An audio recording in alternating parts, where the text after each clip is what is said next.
আজ আমার রেসিপি বাঙালির প্রিয় চিংড়ি মাছের মালাইকারি। চিংড়ি মাছের মালাইকারির জন্য আমি এখানে 5 পিস গলদা চিংড়ি নিয়েছি, ওই জন্য 500 গ্রাম হবে। এবার মাছগুলো কেটে নেওয়া যাক। প্রথমে এই লম্বা সুরগুলো কেটে নাও,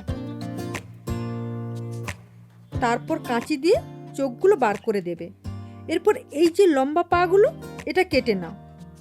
একইভাবে এই ছোট ছোট পাগুলো কাটতে হবে।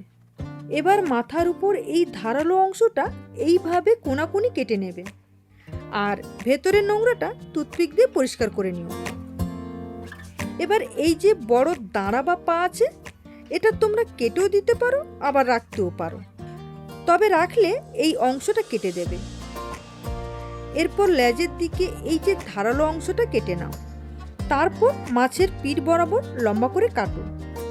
কাটার পরে খোলাটা সরালেই দেখতে পাবে কালো সুতোর মতো অংশ আছে, এটা একটা টুথপিকের সাহায্যে বার করে দেবে।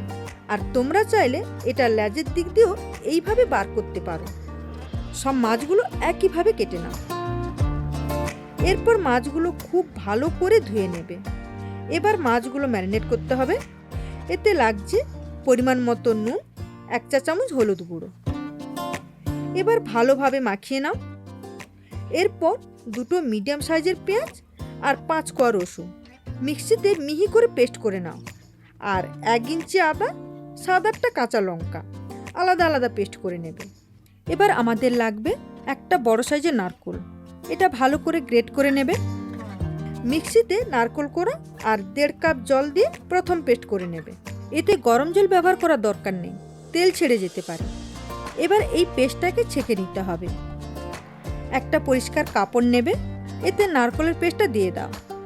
এবার এইভাবে নারকেলের দুধ বার করে নিতে হবে। এটা হলো গাঢ় দুধ।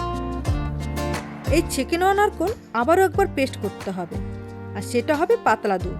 1 কাপ জল দিয়ে পেস্ট করে নেবে আর একইভাবে ছেঁকে নেবে। এটা হলো গাঢ় দুধ, এটা হলো পাতলা দুধ। প্রথমে কড়াই 50 মিলি সর্ষের তেল গরম করে নেবে। এরপর এতে লাগবে একটা তেজপাতা, অল্প দারচিনি, 4-5টা এলাচ, 4টে লবঙ্গ, 1/2 চা চামচ গোটা জিরে। এটা 5 থেকে 6 সেকেন্ডের মতো নাড়াচাড়া করো। এরপর লাগবে পেঁয়াজ রসুনের পেস্টটা। এটা প্রায় 5 থেকে 6 মিনিটের মতো মিডিয়াম আঁচে কষাবে। দেখো, ঠিক এরকমই হালকা ব্রাউন কালার হলে লাগবে আদা বাটা আর কাঁচা লঙ্কার বাটা। এবার এটাকে 2 থেকে 3 মিনিট কাঁচা গন্ধ চলে যাওয়া পর্যন্ত কষাবে। কাঁচা গন্ধটা চলে গেলে লাগবে 1.5 চা চামচ জিরের গুঁড়ো, 1 চা চামচ হলুদ গুঁড়ো, কালারের জন্য 1.5 চা চামচ কাশ্মীরি লঙ্কার গুঁড়ো, আর পাতলা নারকেলের দুধ। এটাকে একটু ভালোভাবে মিশিয়ে নাও।